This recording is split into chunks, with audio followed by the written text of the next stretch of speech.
मला कायम असं वाटतंय कलाकार म्हणून आपण कितीही मोठे झालो तरीही राजाश्रय शिवाय कोणतीही कला मोठी होऊ शकत नाही।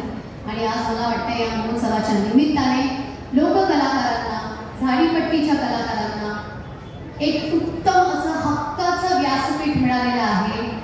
खरं तर या 4 जिल्ह्यांमध्ये झाडीपट्टीचे कार्यक्रम होतात, पण मला खात्री आहे सर तुमच्या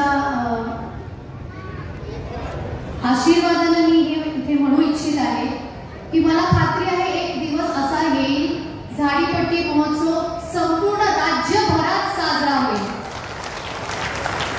आणि झाडीपट्टीतले कलाकार जे 4 महिने कष्ट करून त्यांची कला इथल्या विदर्भातील लोकांपर्यंत पोहोचवतात, ती कला पाहण्यासाठी राज्यभरातून, देशभरातून, विदेशातून लोक इथे येतील आणि ही कला जगभर पोहोचू देत, अशाच मी शुभेच्छा व्यक्त करते आज या मंचावर। मी कलाकार म्हणून मी माझं योगदान फारसं काही नाही आहे। आम्ही चित्रपटात काम केलेलं आहे आणि चित्रपटाची लोकप्रियता असल्यामुळे मी एका चित्रपटात लोककलाकाराची भूमिका केली आहे नटरंगमध्ये, म्हणून या लोककलेशी माझा संबंध आहे। मी या मातीतली लोककलाकार जरी नसले तरी चित्रपटाच्या माध्यमातून माझी एक नाळ जोडली गेली आहे महाराष्ट्राच्या लोककलेशी।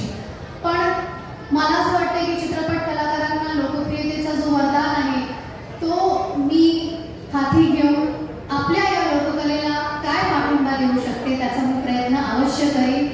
आणि त्यासाठीच आज खरं तर धावपळ करून इथे येण्याचा योग जो मिळाला, जी संधी मिळाली ती सोडायची नाही असं ठरलं। मगाशी ताईंनी सांगितलं सगळेच म्हणतात आम्हाला घाई आहे, आम्हाला जायचंय, आम्हाला घाई आहे, आम्हाला जायचंय। हे खरं तर कलाकार म्हणून मला सांगायला अजिबात आवडत नाही। प्रत्येक कलाकार मेहनत करून, कष्ट करून त्यांचा कार्यक्रम बसवतो, त्यांना तो सादर करायचा असतो आणि तो सादर झालाही। मला आनंद आहे की आमच्या समोर स्वागत गीत सादर झालं, फार सुंदर तुम्हाला कलाकृती बघायला मिळाली।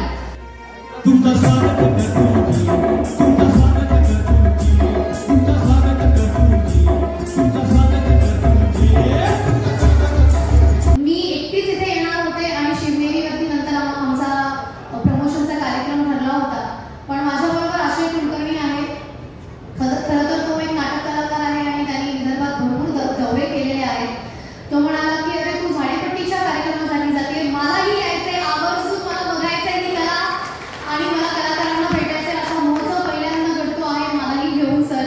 आणि तोही इथे आला आहे एक रसिक म्हणून आणि एक कलाकार म्हणून। आता मी त्याला 2 मिनिटं बोलण्याची विनंती करेन, पण त्याआधी मला सांगावंसं वाटतंय आपण सगळ्यांनी जोरदार टाळ्यांनी या महोत्सवाचं उद्घाटन झालं आहे आणि या उद्घाटनाच्या प्रसंगी मी या महोत्सवाला जोरदार शुभेच्छा देते। आणि कलाकार म्हणून मला इथे येण्याची संधी मिळाली, मला बोलवलं गेलं, आमंत्रण दिलं गेलं, तो मान दिला, याबद्दल मी अध्यक्ष महोदय आणि संपूर्ण झाडीपट्टी महामहोत्सवाच्या चमूचे मनापासून आभार मानते। आणि अर्थातच आज शिवजयंती आहे आणि आपल्या सगळ्यांचे आराध्य दैवत असे छत्रपती शिवाजी महाराज एकमेव नेतृत्व असं आहे ज्यांनी कलाकारांना कोणत्याही जाती, धर्म, इतर कोणत्याही भेदभावात न घेता प्रत्येक कलाकाराला त्यांचा मान आणि सन्मान दिला होता। आज त्यांचे आशीर्वाद घेऊन आपण या महोत्सवाला सुरुवात करत आहोत, म्हणून मी माझं मनोगत संपवताना इथे गारज म्हणू इच्छित आहे। मी सर्व शिवभक्तांना, सर्व कलाकारांना, मीडिया उपस्थित सर्व मान्यवरांना विनंती करेन आपण उभं राहून शिवगर्जना करूयात आणि या उद्घाटन प्रसंगी महाराजांचे आशीर्वाद घेऊयात।